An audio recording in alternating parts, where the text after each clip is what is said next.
L'église actuelle, de style néo-renaissance, a été construite à partir de 1846 sur l'emplacement d'une église romane datant, elle, du XIVe siècle.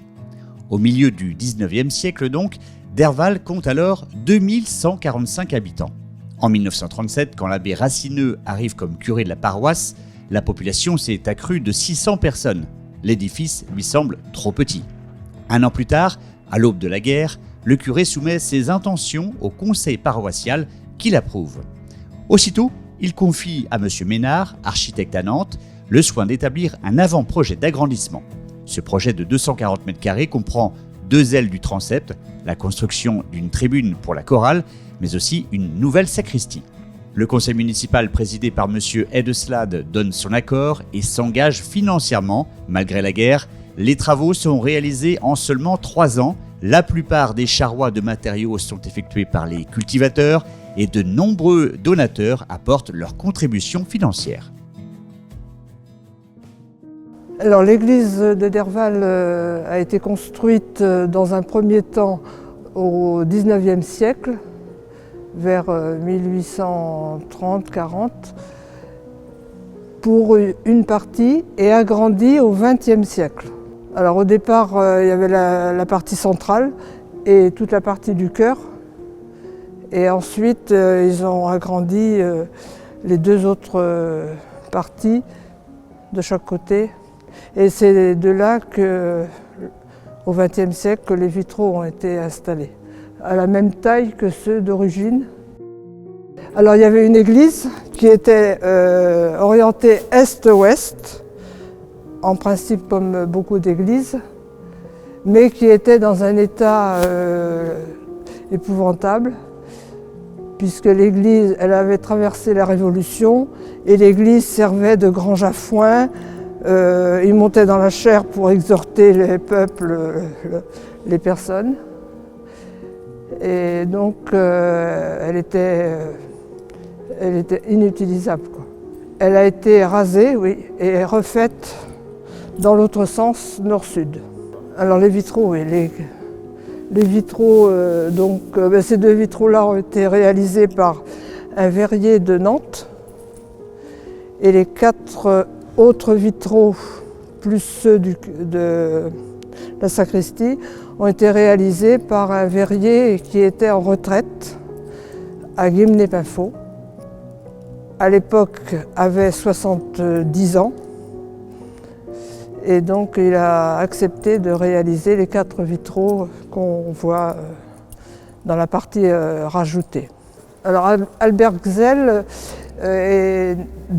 qui avait à l'époque, quand il a fait les vitraux dans les 70 ans, et il était d'une famille qui vivait en Suisse et qui était des familles d'artistes.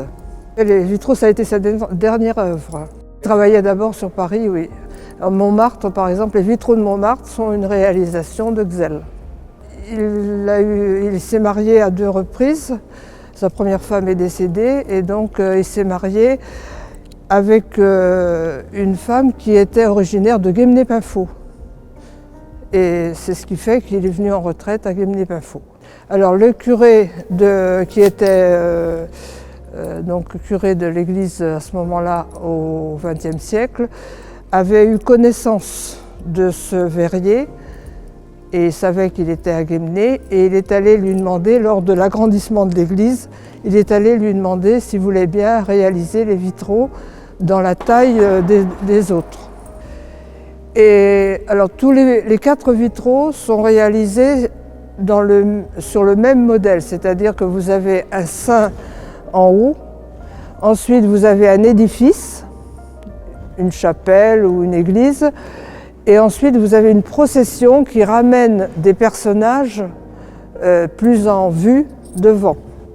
Ici par exemple vous avez le curé de Derval de l'époque, Jean Racineux. Donc ici vous avez le curé d'Ars.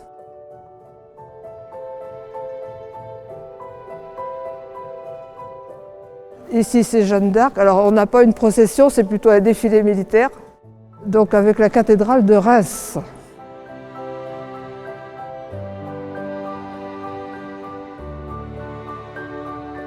Alors là, c'est Sainte-Anne, La Palud, dans le Finistère. Sainte-Anne-la Palud, c'est vraiment dans la pointe du Finistère.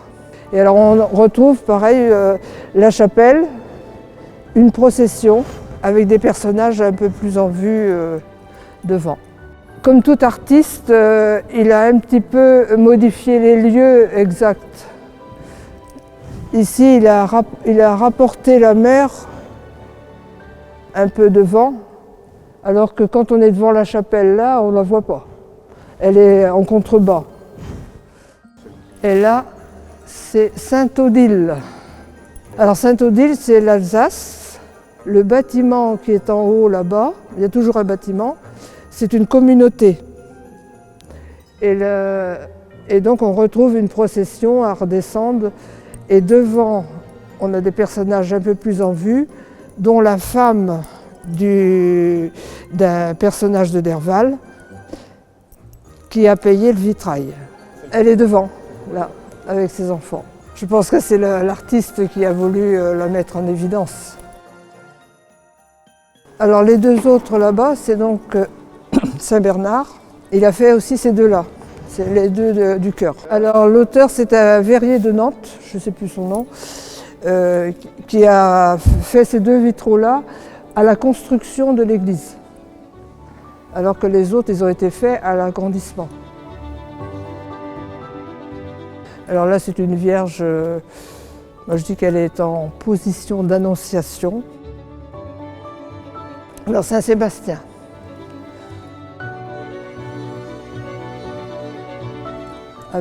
Ça correspondait au tableau.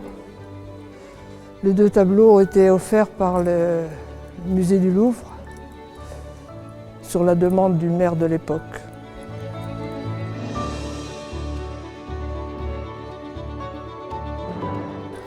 Ça, c'est la Sainte Famille, le repos de la Sainte Famille lors de la fuite en Égypte.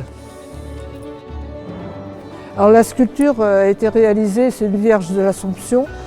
Elle a été réalisée par un des architectes, un certain Ménard d'ailleurs.